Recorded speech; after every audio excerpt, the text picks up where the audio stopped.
আপনি এসব কি করছেন? আমি ওই জালিমের ঘরে আর যাচ্ছি না। কে জালিম? আমার আব্বা যান।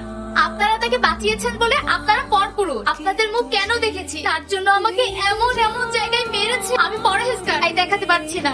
না না, দেখাতে হবে না। এই জন্য আপনাদের আমাকে এখন আশ্রয় দিতে হবে। আরে না না, আমাদের এখানে আশ্রয় দেওয়া যাবে না। আপনার আব্বাজানের বন্দুক আছে, কথায় কথায় গুলি করে। এই সুরাইয়া, এই সুরাইয়া, এই সুরাইয়া, এই দরজা খোল। সুরাইয়া তুই দরজা খোল বলছি। আমি বলছি দরজা খোল, দরজা খোল বলছি। গেল কোথায় মেয়ে? এই এই এই কে যায়? স্ট্যাচুর মতো দাঁড়িয়ে দাঁড়িয়ে কি করছিলে? স্ট্যাচু স্ট্যাচু খেলছে। স্ট্যাচু। আপনার কোনো সমস্যা? হ্যাঁ সমস্যা আছে আমার। আমার মেয়ে পালিয়েছে। ছি ছি ছি আঙ্কেল, এসব আপনি কি বলছেন? আপনার মেয়ে তো মাশাআল্লাহ, কত হেসাবি, কত পরেশগার। আপনার মেয়ে পালাতেই পারবে না, অনেক কথা লুকিয়ে আছে। না পালিয়ে। এই সুরাইয়া, এই তুমি এখানে কোনো বোরকা পরা মেয়েকে দেখেছো? কই আমার মেয়ে? না না, কাউকে দেখেনি আঙ্কেল। দেখেনি? এদিকে কেউ আসেনি। কোনো মেয়ে আসেনি? তাহলে আমাকে থানায় যেতে হবে। সুরাইয়া, এ সুরাইয়া। বড্ড বাচ্চা বেঁচেছে। মেয়েটিকে কোথায় লুকিয়েছিস? ওই যে